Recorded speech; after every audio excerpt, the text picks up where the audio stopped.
ভারতের সবথেকে প্রাচীন ও আধ্যাত্মিক শহর এই বেনারস। আজ আমি আপনাদের বেনারসের ঘাট, বেনারসের মন্দির এবং পুজো, গঙ্গা আরতি সহ বেনারসের সমস্ত ইনফরমেশন দেব এই ভিডিওতে। আজকের ভিডিওতে আপনাদের সবাইকে স্বাগত। 8:25-এ দুন এক্সপ্রেস ধরে এখন আমরা যাচ্ছি বেনারস। একদম মহাদেবের নগরী বেনারসে কালকে সকাল 11টায় পৌঁছানোর কথা। তো পৌঁছে তারপর আবার আপনাদের দেখাবো। ট্রেনটা মোগলসরাই ছাড়তেই চোখে পড়ে গেল গঙ্গার ঘাট। ওপারেই দূরে দেখা যাচ্ছে কাশী, যার এখনকার নাম বেনারস। হ্যাঁ, পৌঁছে গেছি বারাণসী। একদম রাইট টাইমে ছিল ট্রেন, ঠিক 11টাতে নামিয়ে দিয়েছে। বেনারস জংশনে এসকেলেটর থাকার জন্য আপনাদের লাগেজ নিয়ে কোনো রকম অসুবিধা হবে না। আমরা 3 নম্বর প্ল্যাটফর্ম থেকে লাগেজ নিয়ে বাইরেটায় বেরিয়ে চলে আসলাম। বেনারস জংশনটাই যেন একটা মন্দিরের মতো, খুব পবিত্র আর ভালো লাগা নিয়ে আমরা আজকের যাত্রা শুরু করলাম। 12 থেকে 14 ঘন্টায় হাওড়া থেকে বারাণসী আপনারা পৌঁছে যাবেন এবং বারাণসী স্টেশনের বাইরে থেকে এসে অটো নিয়ে আমরা পৌঁছে গেলাম এই গধৌলিয়া চকে। গধৌলিয়া চকের যে নন্দী বাবার মূর্তিটা আছে, সেই নন্দীর মুখ যেদিকে, সেদিকটা হলো কাশী বিশ্বনাথ মন্দির এবং তার অপোজিট সাইডটা ডান দিকে রাস্তাটা যাচ্ছে अस्सी ঘাট এবং সোজা যে রাস্তা, সেই রাস্তাটা ধরে আজকে আমরা এগিয়ে যাব হোটেলের পথে। আমাদের বুক করা ছিল গধৌলিয়া চকের একদম কাছেই হোটেল শাহু। তো সেখানে একটি ডিলাক্স রুম নিয়েছিলাম আমরা, ভাড়া পড়েছিল 2500 টাকার মতো। তো এখানেই সারাদিনই মোটামুটি গরম জলটা আমরা পেয়েছি, কারণ আমরা ঠান্ডার সময় গিয়েছিলাম। আর খাবার দাবারও ভালো। আর একটা হচ্ছে, এই হোটেলটা আপনারা লিফটের সুবিধা পাবেন। হোটেলে চেক ইন টাইম যেহেতু একটা সময় ছিল, সেই জন্য আমাদের ফ্রেশ হয়ে বেরোতে একটু সময় লেগে গেল। তো এখানে দেখবেন দশাশ্বমেধ ঘাট যাবার এই রাস্তাটার দুপাশে প্রচুর হোটেল আছে, যেখানে আপনারা থাকতে পারেন। এখানে নানান রকমের দোকান রয়েছে, জামা কাপড় থেকে, উলেন ড্রেস থেকে, পূজার সামগ্রী থেকে অনেক কিছু। এই যে দশাশ্বমেধ বোর্ডিং হাউসটি দেখা যাচ্ছে, এই জায়গাটায় সত্যজিৎ রায়ের জয় বাবা ফেলুনাথ সিনেমাটার শুটিং হয়েছিল। এগুলোই দেখতে দেখতে এগোচ্ছি, খুব সুন্দর লাগছে। যতবার বেনারস আসি ততবারই ভালো লাগে। হাঁটতে হাঁটতে চলে এলাম ঘাটে। এখানে এবার বোট নেবার পালা। ঘাটে এখন বেশ প্রচুর লোকজন, খুব ভালো লাগছে দেখতে। দেশের নানান প্রান্ত থেকে লোকজন, মানুষজন এসে ভিড় করছে। এখনো কিন্তু প্রায় ঘন্টা 2 বাকি আছে আরতি হবার। তাতেও দেখুন এখন থেকেই সবাই যে যার জায়গা নিয়ে বসে পড়ছে, নইলে এই জায়গাটা প্রচণ্ড ভিড় হয় আর সামনে থেকে তখন দেখা যায় না।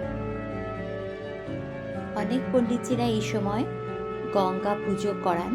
ওই যে নিচে পুজো করাচ্ছে, অনেকেই যাদের যাদের ইচ্ছে হবে আপনাদের, তারা এসে কিন্তু গঙ্গা পুজোটা করে নিতে পারেন। আমরা একটি চেয়ারওয়ালা বোটের সাথে কথা বলে নিয়ে উঠে পড়লাম। এই বোটটি ভাড়া নিচ্ছে জনপ্রতি 300 টাকা। দূর থেকে ঘাটটা দেখতে এত সুন্দর লাগছে। বেনারসের কিন্তু প্রধান আকর্ষণ এই ঘাট, দশাশ্বমেধ ঘাট, রাজেন্দ্র ঘাট, अस्सी ঘাট। এই ঘাটগুলিতে কিন্তু সন্ধ্যারতি হয়। ভারতের সবথেকে প্রাচীন শহরগুলির মধ্যে অন্যতম হল এই বেনারস।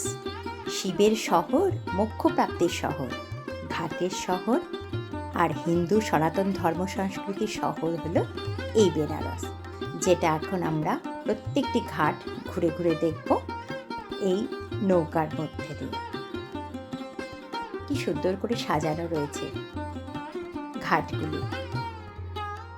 এই ঘাটগুলির মধ্যে উল্লেখযোগ্য দশাশ্বমেধ ঘাট, ললিতা ঘাট, মণিকর্ণিকা ঘাট, চেতসিং ঘাট, কেদার ঘাট আর अस्सी ঘাট। अस्सी ঘাটে তো সকালবেলা আরতিও হয়, গঙ্গারতি। হাতে যদি আপনাদের কিছুটা সময় থাকে তো অবশ্যই গঙ্গারতি अस्सी ঘাটে গিয়ে দেখে আসতে পারবেন। ফেরার পথে প্রত্যেকটি ঘাটে দেখুন কি সুন্দর আলোকসজ্জা হয়ে উঠেছে। এই যে দেখা যাচ্ছে মণিকর্ণিকা ঘাট, এখানে চিতার আগুন কোনোদিনও নেভে না, আর মৃত্যুই তো জীবনের পরম সত্য। সেই সত্যের সাথে পরিচয় ঘটায় আমাদের এই বেনারস।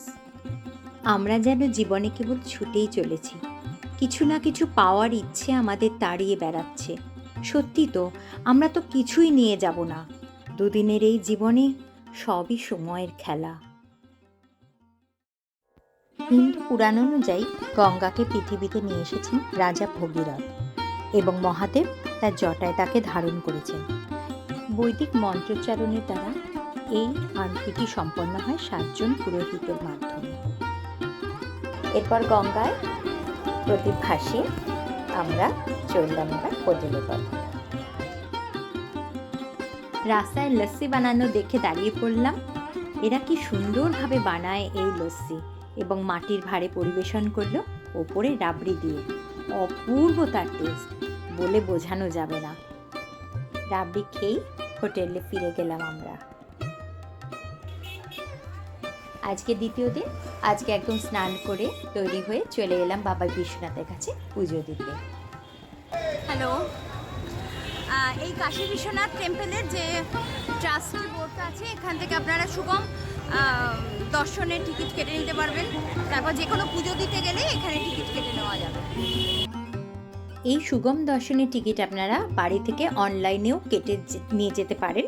শুধু এদের একটা প্রিন্ট আউট সঙ্গে রাখবেন, যেটা মন্দিরের 4 নম্বর প্রবেশদ্বারে আপনাদের দেখাতে হবে। সুগম দর্শন টিকিট কাউন্টারে কাটা টিকিটটা দেখিয়ে তারপর দর্শনের জন্য এনারা এখান থেকে পাঠিয়ে দেবেন।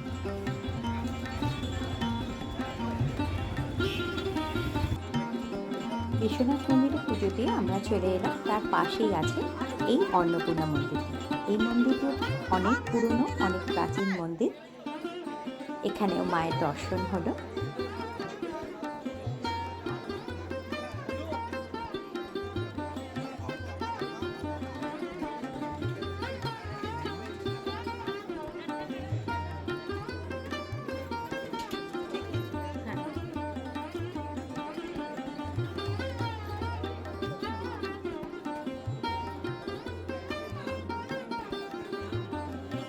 অন্নপূর্ণা মন্দিরে পুজো দিয়ে আমরা চলে এলাম কাশীর আরেকটি বিখ্যাত মন্দির, সেটি হলো মণি মন্দির।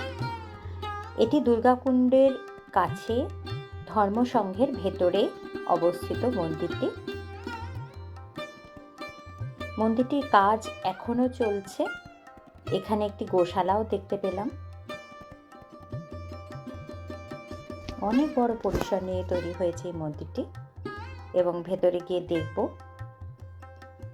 সামনে নন্দী বাবাকে প্রণাম করে ভেতরে ঢুকলাম।